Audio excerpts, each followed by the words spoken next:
Hey kids, Mr. Hartsfield here. Today we're looking at our principals versus principals showdown, where one of our school principals goes up against one of our swindlers who has opening principals. Today our matchup was against the white player, Mr. Andrew, versus the black player, Mr. Petersen, in a nice Chesslemania showdown. Mr. Petersen hasn't played chess since he was about 10 years old, he told us.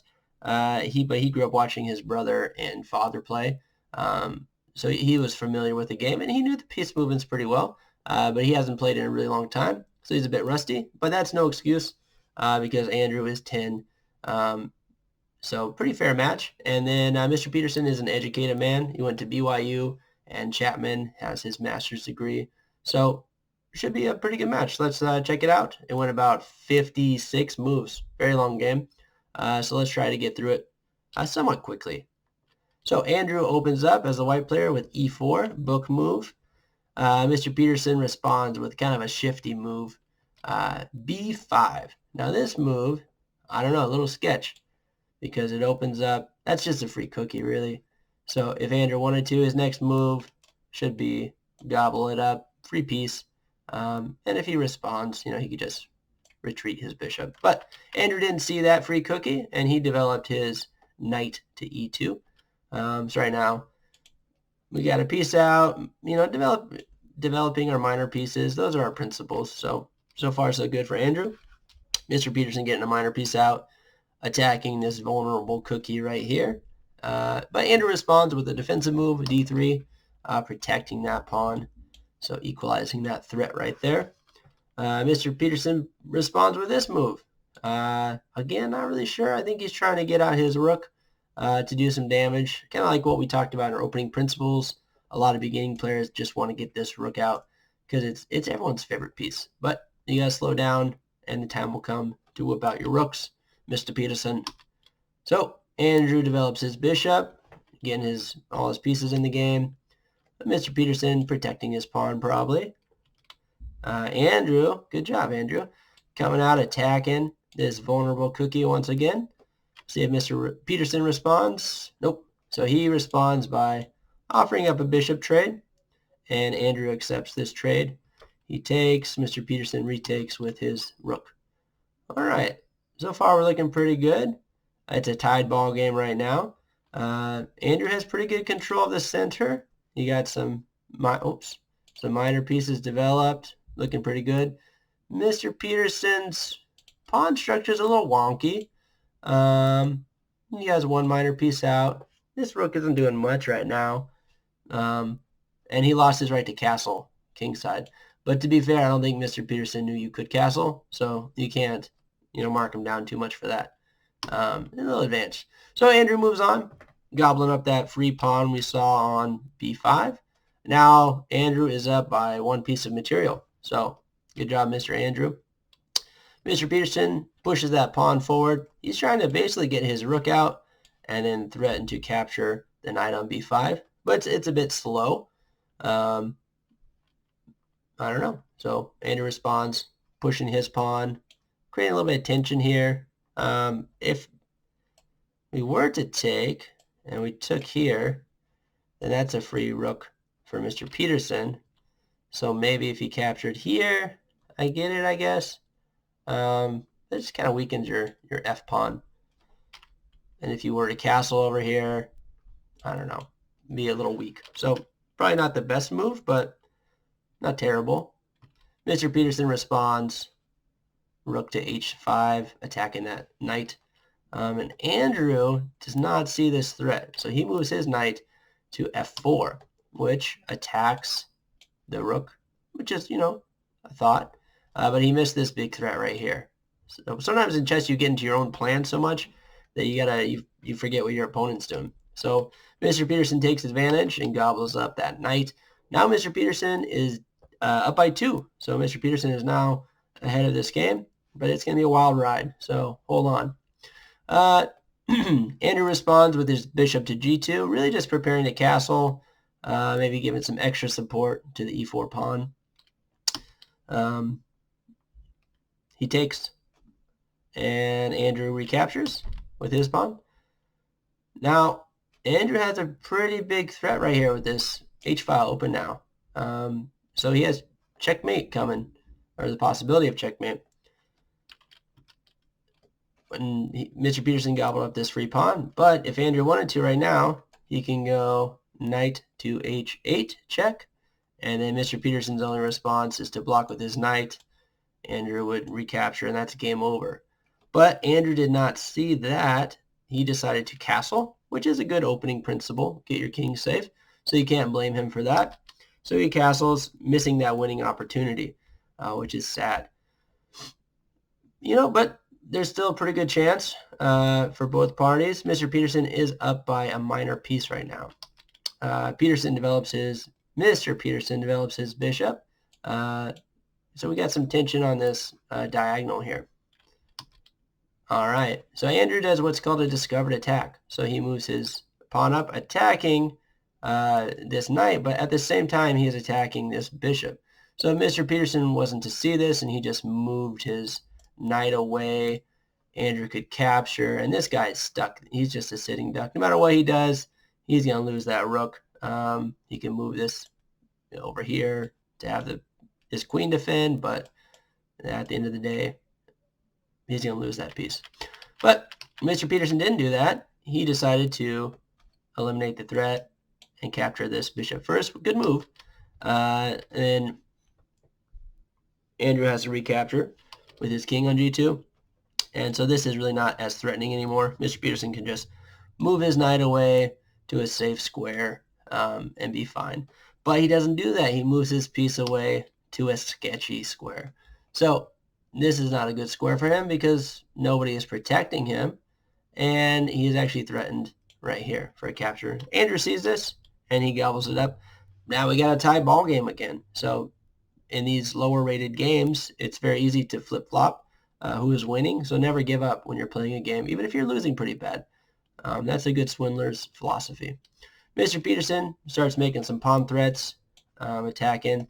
He needs to get this, last minor piece in the game, maybe get his rook on somewhere, a tastier square. Andrew retreats, and Mr. Petersen develops his queen, attacks that knight, which is not really that threatening because the pawn here could just recapture, but it looks nice. And he's doubling up on the b file. It's a lot of power there. Andrew retreats. He didn't have to retreat. There was really no threat there, but he wanted to get his queen safe. And this is, or not queen safe, his knight safe. And this is actually a pretty unsafe square. I guess you're protected here. So even if Mr. Petersen took, the queen would recapture. So that's fine. There's nothing wrong with that move because I didn't see the queen was protecting. So that's a fine move. But Andrew moves his knight away. Maybe he didn't see that his queen was protecting. And so that threat really wasn't that bad. And if he would have taken, Andrew would have been what's called up the exchange. So exchanging a minor piece for a major piece. So he would have won some points there. Mr. Petersen pushes some pawns. Now Andrew creates some threats here. We got a lot of action going down on the B1 file. A lot of action. Okay. Mr. Petersen gives him an old spite check. That's great. So he just says, you know what, before we get into this, I just want to check you just out of spite to make you move. And those feel really good. So Andrew responded with F3, blocking that spite check. And Mr. Petersen moves his queen back. Andrew makes a queen move, threatening, well, yeah, not really threatening, but just kind of maybe protecting the pawn here as well. But yeah, if he was to take, that would be bad because you could just, oh, it's not his turn. But he would lose by this pawn right here. So that'd be a bad sacrifice. All right, now we have the bloodbath on B1. Rook takes, queen takes, queen takes, rook takes, and it's a tied ball game still. Positionally, we got isolated pawn. We got, this guy is kind of, he needs a buddy to come out and protect him. Here's a lonely pawn, free cookie waiting to get eaten. No protection here. Let's see. Yeah, he's getting his knight out. Not terrible. I would have maybe went towards the center, but it's okay. Andrew responds, maybe protecting his e-pawn. Mr. Petersen takes the chance to, this is a nice diagonal, so Mr. Petersen takes that opportunity to protect it. Oh, we got some pawn movement here. Mr. Petersen threatening to gobble up that free pawn. Andrew doesn't, well, and with check, so that's good. He has to move. He's going to win this free pawn here, so that's good. Mr. Petersen gets out of the way. Not Mr. Petersen. Andrew gets out of the way. Mr. Petersen takes free cookies for him. Andrew's moving his knight around. And this is threatening. All these free cookies just waiting to get gobbled right here by Mr. Petersen. So Andrew should probably defend, and he does with rook c1, protecting this pawn that Mr. Petersen was attacking. All right, Mr. Petersen creates a threat, attacking Andrew's knight. So Andrew moves his knight around. I don't know what that move was for, but Mr. Petersen moved his pawn. And I think what Andrew wants to do right now is to get to this f6 square where his knight will be, his pawn will be propping up his knight. So that's what his plan is right now. Mr. Petersen making some pawn moves. He's going to try to probably come over here and gobble up some free pawns. And then Andrew moves his rook to b1, occupying that nice file and looking to maybe check Mr. Petersen. Actually, that'd be a bad check because this knight would gobble up. So you don't want to do that, but still a nice open file to be on. Mr. Petersen moves his rook over, just like before we said, to gobble up some free cookies. And Andrew puts Mr. Petersen in check. Now his knight is very safe right here, but Mr. Petersen comes over to attack. But it's defended, he's safe. But Andrew moves his knight anyway. He should just probably left it there because Mr. Petersen can't take, he can't do anything. But Andrew moves his piece away. And Mr. Petersen starts gobbling, attacking this piece, but Mr. Petersen's just going to come over here, gobble up another free pawn. So now Mr. Petersen is up by 3 pieces. 1, 2, 3, 4, 5, 6 pawns for Mr. Petersen, and only 1, 2, 3. These are all potential queens right here. So you don't want to give all your pawns away. They're very important at the end. So Andrew moves up and protects his nice pawn. Mr. Petersen says, no, I'm going to make you move out of the way. And so Andrew does, attacking the knight on a6. And if no matter where this knight moves, the pawn's going to be hanging. And so will this pawn, though. So let's see. Mr. Petersen moves his knight out of the way. Andrew gobbles up on a7. Mr. Petersen gobbles up on c3. A lot of pawns losing right here. Andrew coming over to eyeball there. Mr. Knight. Mr. Petersen coming through with check. Mr. Petersen has to move out of the way. Right now, Mr. Petersen probably moved his knight out of the line of file, but he moves his pawn instead, which was a bit of a mistake, dropping his knight, and Andrew sees this and snatches it up. So now it is a tied game again. So Andrew is up a minor piece, but he is missing 3 pawns. So the material-wise, they are equal. So pretty good pawn structure right here as well that Mr. Petersen has. Both of Andrew's pawns are isolated. We got this guy who's trying to make his way down to c1 to promote. So Mr. Petersen pushes his pawn forward, maybe attempting to put a check on Mr. Petersen in the future, but that's a free cookie.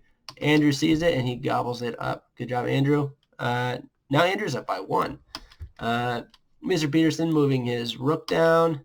King is chasing. This looks threatening, but it's really not because it's going to be a very hard time for for Mr. Petersen to promote this piece because we have all this pressure right here.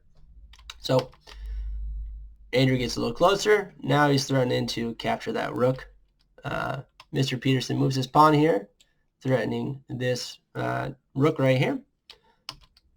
So Andrew moves out of the way with check. Mr. Petersen retreats, but also attacking the rook.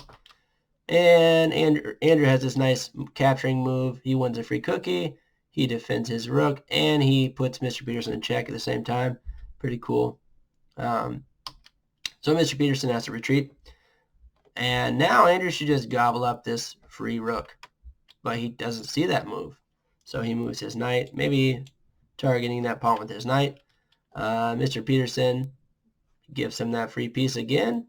Andrew doesn't see that still, so he moves his knight around. Mr. Petersen keeps pushing that pawn. And then now Andrew's like, oh, wait, yeah, I could just take that rook. So that was a pretty funny moment watching them play. So finally, Andrew sees it. Mr. Petersen keeps pushing his pawn. He really is hoping to promote one of these pieces so he can win the game. And then Andrew knows he can't capture this pawn because this pawn would recapture. So he tries to target the pawn on d3, but this is a huge mistake because no one is protecting this rook, and Mr. Petersen's king is right here. So that was a free rook for Mr. Petersen. That was sad. So Andrew decides to push his pawn, trying to promote. Mr. Petersen puts Andrew in check.